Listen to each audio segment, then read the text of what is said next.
घोड्याच्या साम्राज्य कुणालाही कशाची दंगता नाही. या माता घोड्याच्या राजवासावी माया सूर कारवाची पावलं पडली आणि आठवण झाली स्वतःच्या जीवन चारित्र्याची.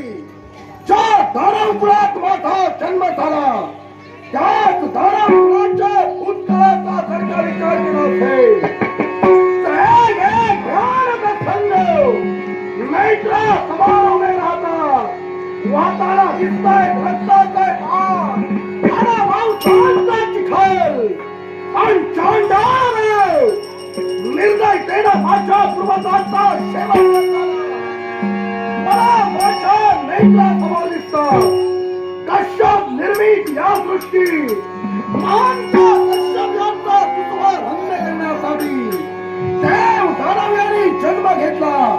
दाम्पत्य बंधुत्वाचं नातं देव दानवांच्या जोडलं गेलं पण हेच नातं खऱ्या अर्थानं